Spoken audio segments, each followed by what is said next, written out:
भारत में कलदम तहरीक तालिबान के क़याम का ऐलान। और आपको बताते चलें, टीटीआई का भारत में कार्रवाइयाँ शुरू करने का ऐलान। भारतीय खुफिया एजेंसी रॉ ने मोदी सरकार को दबाव से निकालने के लिए मंसूबा बनाया।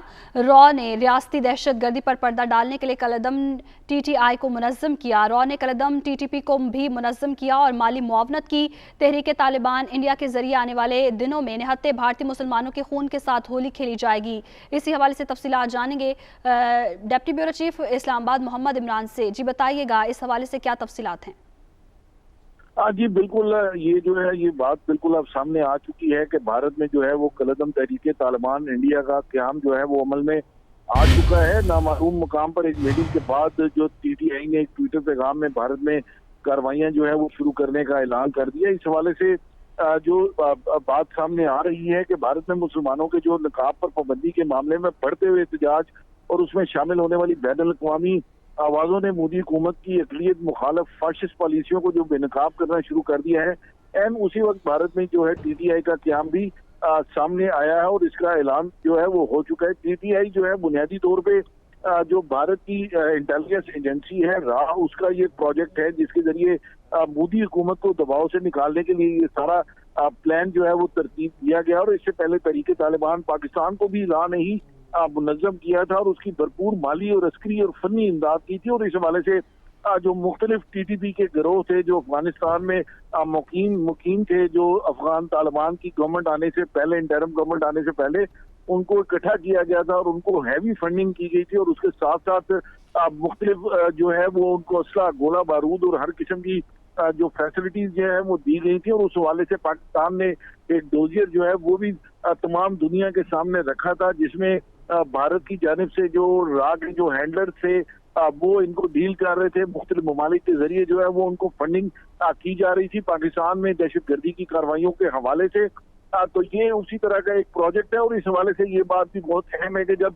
अफगान तालिबान की हुकूमत आई है, वहां पे इंटरिम गवर्नमेंट आई है, तो बहुत सारे एनडीएफ के लोग और जो रॉ के एजेंट जो है वो उस वक्त वहां पे काम कर रहे थे, जो टीटीपी के साथ मिलकर पाकिस्तान में दहशतगर्दी की कार्रवाइयों में जो है वो मुलव्वस थे। और उस हवाले से जो सारे प्लान तरतीब दे रहे थे वो उस बहुत से लोग जो हैं, उस हैंडलर जो हैं वो इस वक्त इंडिया के अंदर मौजूद हैं। जब अफगान तालिबान की हुकूमत आई तो वो यहाँ से उनको अपने साथ लेकर गया, इंडिया ने वहाँ पे इवैक्यूएट किया है। उसके बाद जो है ये सारे मामलात वहाँ पर शुरू हुए हैं। जिस अंदाज से वहाँ पे इस वक्त जो इंडियन गवर्नमेंट है नरेंद्र मोदी की, उसको शदीद जो है वो प्रेशर का सामना है बैनुल अक़वामी सतह पे भी, क्योंकि खुसूसी तौर पे मजहब के हवाले से जो भारत के अंदर मुसलमान और जो दीगर अक़लियतें हैं उनको काफी मसाइल का सामना जो है वो करना पड़ रहा है। और हर रियासती इलेक्शन के करीब आते हुए जिस तरह अभी कुछ अरसे के बाद जो है वो यूपी के अंदर जो है उनके इलेक्शन होने जा रहे हैं, उस हवाले से फिर एक दफा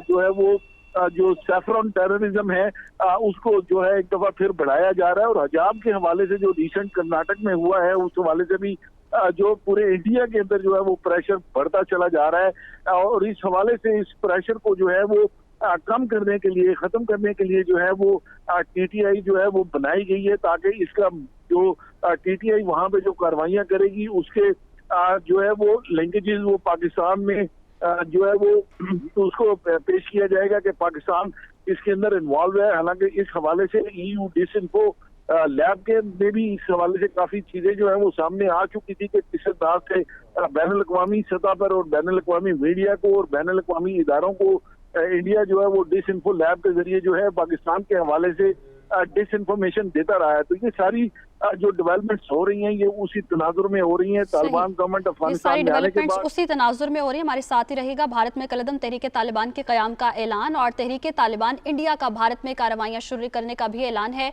भारतीय खुफिया एजेंसी रॉ ने मोदी सरकार को दबाव से निकालने के लिए यह मंसूबा बनाया है। रॉ ने रियासती दहशतगर्दी पर पर्दा डालने के लिए टीटीआई को मुनज़्ज़म किया है और टीटीआई का निहत्ते भारतीय मुसलमानों के खून की होली खेलने का प्लान है। पाकिस्तान को दहशतगर्दों की पुष्पनाही पर मुरद इल्ज़ाम ठहराने का भारतीय ये मंसूबा है। इसी हवाले से मजीद बात करेंगे। इम्तियाज गुल भी हमारे साथ मौजूद होंगे और तज्जियाकार हसन अस्करी साहब भी हमारे साथ मौजूद हैं। हसन अस्करी साहब, बहुत शुक्रिया आपके वक्त का। कहिएगा कि टीटीआई का भारत में कार्रवाइयां शुरू करने का ये ऐलान है, इसके पीछे क्या प्लान है, क्या प्लान तरतीब दिया जा रहा है और एजेंडा क्या है? देखिए, इससे पहले तो देखना पड़ेगा ना कि ये तंजीम जो है ये वाकई कौन से लोग हैं जो इस तंजीम के अंदर हैं। ये वाकई ये तंजीम यही है, टीटीपी ही है, या हिंदुस्तान के अंदर वहाँ के जो हुकूमत है या उनकी इंटेलिजेंस एजेंसीज हैं उन्होंने भी ये बात की है ताकि पाकिस्तान पे इसका वो जो है वो इल्ज़ाम जो है वो लगा सकें। तो इस सिलसिले में मेरा ख्याल ये है कि पूरी तहकीक का होना ज़रूरी है कि ये जो प्लान है वाकई ये टीटीपी खुद जो अफगानिस्तान में बैठी है उसने काम ये किया है, या हिंदुस्तान की हुकूमत जो है पाकिस्तान को बदनाम करने के लिए इस किस्म की कार्रवाई कर रही है। तो ये चीज़ देखनी है कि किस हद तक ये बात सही है, या ये एक पुलाए है जिसके ज़रिए वो पाकिस्तान पे इल्ज़ाम लगाएंगे कुछ अरसे के बाद। सही। तो ऐसे में हमें अब अमली तौर पर क्या करने की ज़रूरत है? जैसे कि भारत में भी मुसलमानों के लिए मज़ीद मुश्किलात बढ़ रही हैं, तो इस्तेहकाम कैसे लाया जा सकता है? देखिए, इसमें पाकिस्तान तो बुनियादी तौर पर बराह रास्त तो कोई इसमें हिस्सा नहीं दखल दे सकता। सिर्फ यही है कि ये इसकी तहकीक ये करनी चाहिए कि ये जो बात चलाई जा रही है ये बात किस हद तक जेन्युइन है और क्या उसका मकसद है और किस हद तक इसमें दुरुस्तगी है या नहीं है। ये पाकिस्तान की तरफ से सिर्फ मालूमात ही इकट्ठी की जा सकती हैं और ये भी बताया जा सकता है कि ये एक शरारत भी हो सकती है हिंदुस्तान की तरफ से अपनी एजेंसियों से काम शुरू करवा के उसको फिर पाकिस्तान या मुसलमानों को बदनाम करने की कोशिश की जा रही है। सही। हसन अस्करी साहब, आलमी सतह पर भी अब भारत का चेहरा बेनकाब हो चुका है, हर कोई जान चुका है भारत के नापाक अज़ाइम भी, और जैसे कि हिजाब इशू पर भी हमने देखा कि काफ़ी इस हवाले को भी हाईलाइट किया गया। तो अब आलमी सतह इतनी जितने भी ये आलमी ताकतें हैं ये खामोश क्यों दिखाई दे रही हैं? कोई हिकमत अमली क्यों नहीं अपनाई जाती? कोई ठोस इकदाम क्यों नहीं किया जाता इस हवाले से?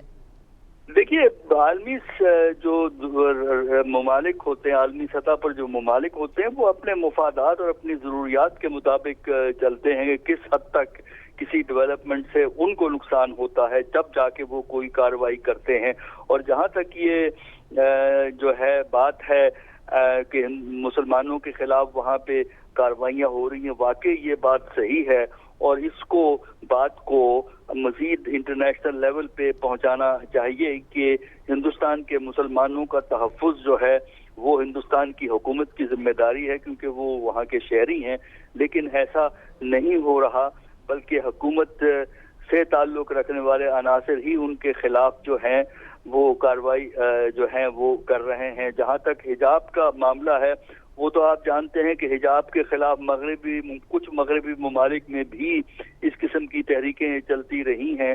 लिहाजा वो मगरब के ममालिक जो हैं इस पे फौरी तौर पे सिर्फ इस मामले पे तो शायद ना कहें, लेकिन अगर ये इशू रेज किया जाए कि अकलियतों से जो वहाँ पे ज्यादतियाँ और जुल्म हो रहा है वो इंसानी हकूक की खिलाफ वर्जी है, तब शायद कोई इंटरनेशनल लेवल पे रद्द अमल पैदा हो। सही, इंटरनेशनल लेवल पर रद्दमल पैदा हो। खावर घुमन ने भी हमें ज्वाइन किया, उनसे भी बात करेंगे। खावर घुमन, कहिएगा, भारतीय खुफिया एजेंसी रॉ ने मोदी सरकार को दबाव से निकालने के लिए मंसूबा बनाया है, तो हमें अब सिफारती सतह पर, सियासी सतह पर क्या करने की ज़रूरत है कि हम ये दबाव मज़ीद बढ़ाएं मोदी सरकार पर और अक़लियतों के तहफ़्फ़ुज़ को मज़ीद उजागर किया जाए, अक़लियतों को तहफ़्फ़ुज़ दिया जाए, इस पर बात की जा सके? देखिए, एक तो ये तयशुदा बात है कि ये फॉल्स फ्लैग ऑपरेशन है, जिस तरह माजी के अंदर भी हमने देखा कि रॉ की तरफ से पाकिस्तान के खिलाफ किए गए। अब जाहिर है बहुत ज़्यादा प्रेशर है और ये ख़ास तौर पर ये मुस्कान के वाक़े के बाद जब उनके मुस्कान की तरफ से रिएक्शन आया उसके ऊपर पूरी दुनिया से जो रद्द अमल आ रहा है, ख़ास तौर पर इंडिया के अंदर जो थोड़े से सेकुलर माइंडेड लोग हैं, उनके हिंदू कम्युनिटी के वहाँ पे जो उनका पढ़ा लिखा तबका है, कुछ दानश्वर लोग हैं, वो भी अब ये बात करने पर मजबूर हैं कि मोदी सरकार इंडिया को किस सिंक लेके जा रही है। पाकिस्तान ने मेरे ख्याल में बड़े ही भरपूर अंदाज से पिछले 3-4 साल के दौरान जो है इंडिया का जो चेहरा बेनकाब किया है। खास तौर पर जो एक फैशिज्म, एक फैशिस्ट जो आइडियालॉजी जिसको फॉलो करती है, खास तौर पर जो बीजेपी है और इनकी जो आरएसएस है, तो इस हवाले से लगातार हमें बात करने की जरूरत है। लगातार इंटरनेशनल मीडिया को इस हवाले से बावर करवाने की जरूरत है, डिफरेंट जो इंटरनेशनल फोरम्स हैं उसके ऊपर बात करने की जरूरत है। और मेरे ख्याल में प्राइम मिनिस्टर इमरान खान बाकी तमाम तर कमजोरी के बावजूद ये एक वाहिद इशू है जिसके ऊपर वो बड़े ही तवातर के साथ बात करते हैं।